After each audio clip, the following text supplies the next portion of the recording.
empty. The only thing I can see is my own silhouette.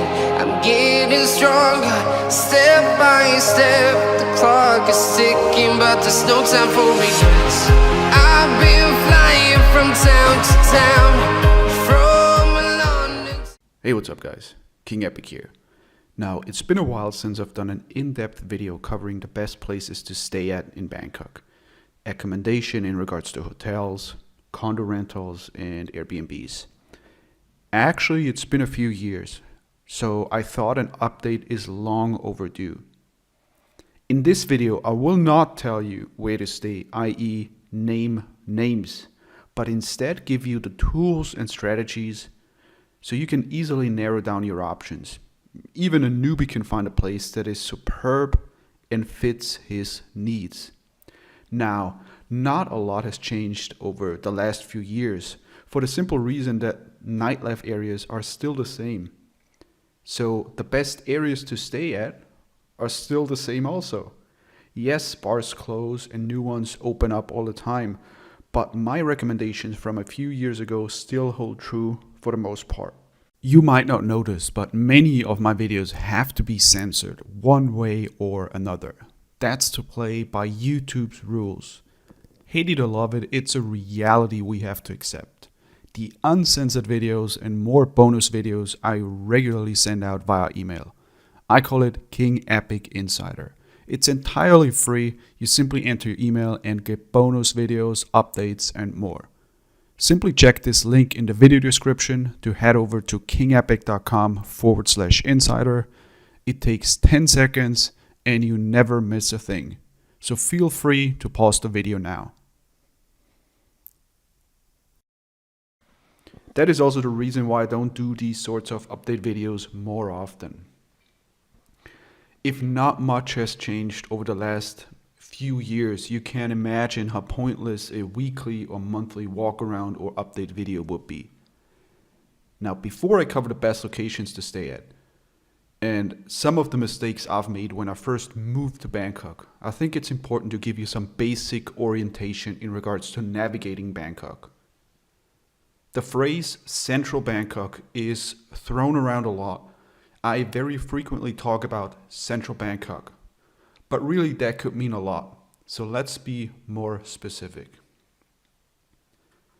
When I and most people I know say Central Bangkok, we mean the intersection of the Asok BTS and Sukhumvit MRT line. Most people refer to it as the Asok intersection, and it is perhaps the most well-known landmark or area in Bangkok. If you ever meet up with a Thai girl or someone from the Telegram group, this is the place even a Bangkok newbie will easily find. Asok intersection, Sukhumvit intersection, Terminal 21 shopping mall, Soi Cowboy. You can pretty much use these location spots, names interchangeably when it comes to giving directions to a taxi driver or meeting up with someone.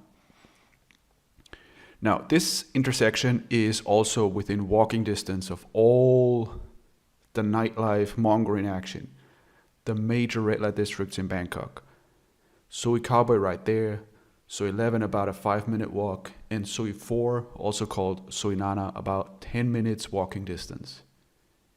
You are allowed to walk with an open container, meaning drink in public, and especially if you're with someone, the walk from one area to the other area while having a drink and chatting a little bit, to be honest, it's quite enjoyable, yeah? Just one word of warning: if you don't want to be stopped by girls, lady boys, staying on the sidewalk, you might want to head to the other side of the street, which is usually less crowded and almost completely void of aggressive working girls / lady boys.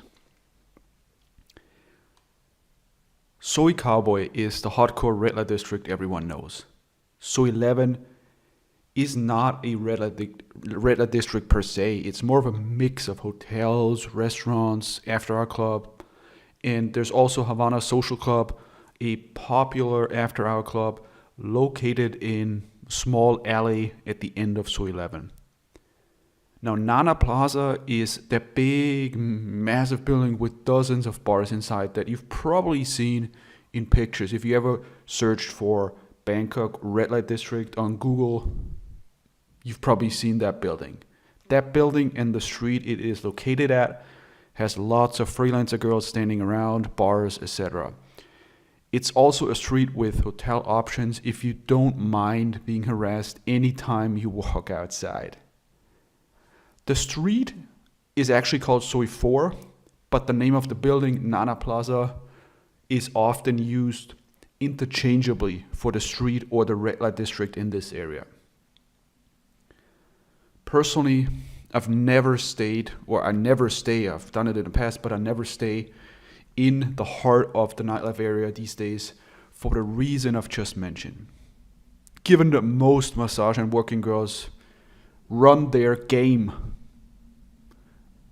on autopilot, you could walk in and out of your hotel 10 times per day and get offered services 11 times. Anytime you walk past, it's like a clean slate, as if they've never seen you before.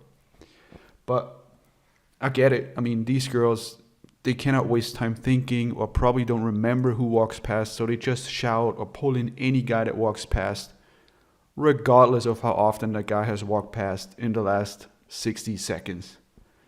Anyway, if you want to be left alone, like me, avoid staying directly in the heart of those nightlife areas or red light districts. Now, the other great thing about the Asok intersection location spot is that it can easily be used as a starting point for finding your ideal accommodation. Whether you use Google Maps, Agoda, Booking, Airbnb, or any condo site of your choice. My personal recommendation to people in general, and to those who use my Thailand guide, is to stay 4 to 5 stops maximum from this Asok intersection.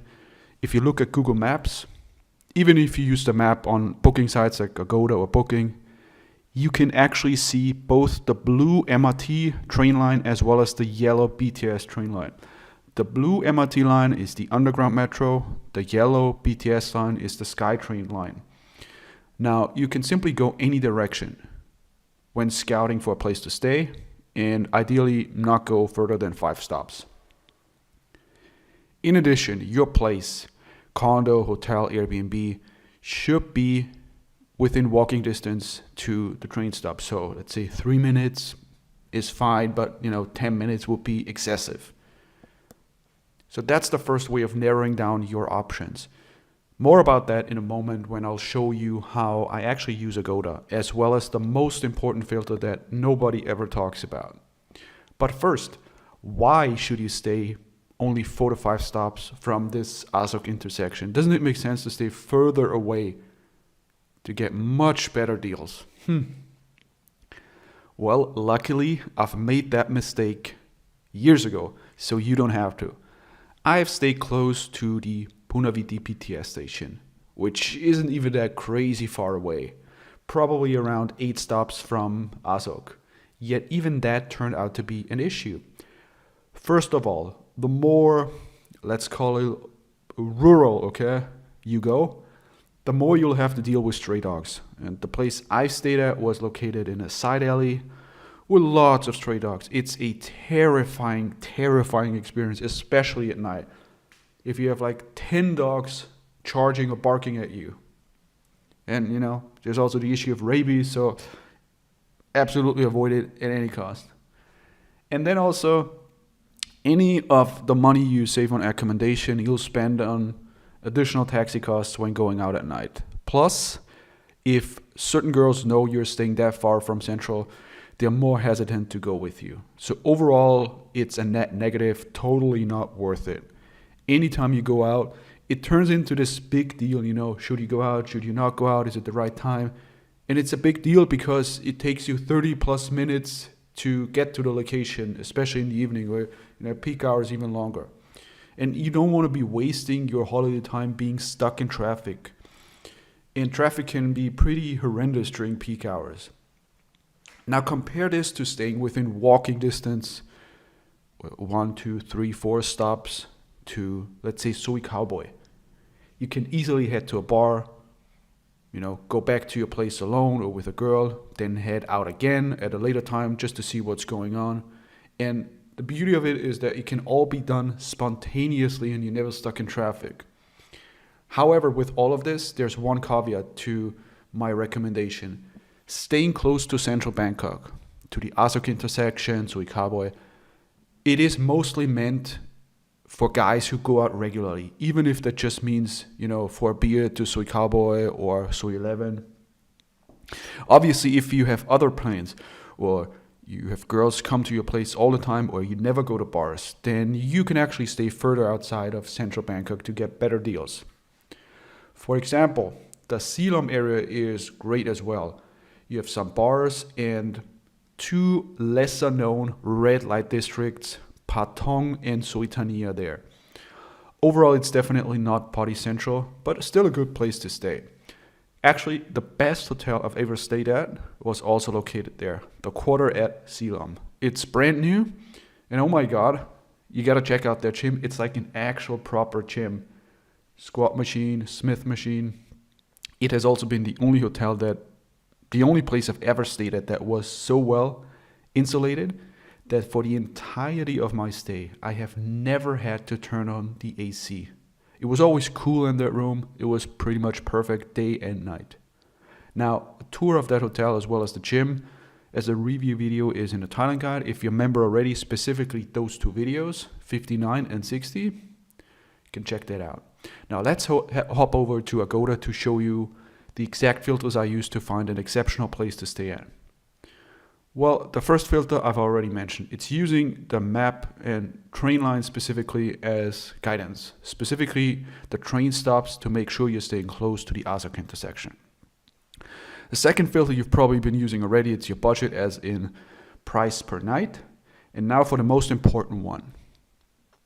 It's not the star rating of the hotel, not necessarily the price, not the Agoda recommended badge. It's the guest rating. Yes, that's right, guest rating. Specifically, I only go for 9+ exceptional guest rating. And that filter option has never failed me. It didn't matter if the hotel was 3 instead of 5 stars. If it had that 9+ guest rating, had always been a great experience. So now you have 3 filters, and on top of that, you can filter by amenities. I personally always make sure there's a gym plus pool as well. Now, when it comes to the gym, you must absolutely look at the pictures because there's no telling if gym means proper gym or if gym just means fitness room, aka a treadmill and 2 pink 5-pound dumbbells.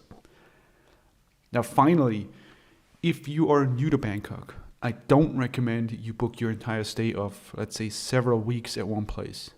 Book a week or 2 and stay flexible.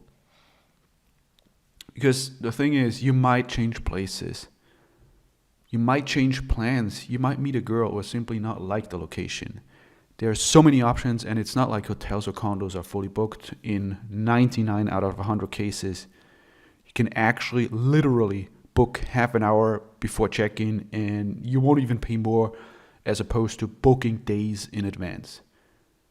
So there you have my little strategy video on how to find your ideal accommodation in Bangkok. I've thought about doing something similar for Phuket and Pattaya, but let's just first see how this video is received. If you have a question about this topic, feel free to post it as a comment below. Otherwise, see you in the next video. For some bonus videos, regular updates, you can check out the video description. Peace out.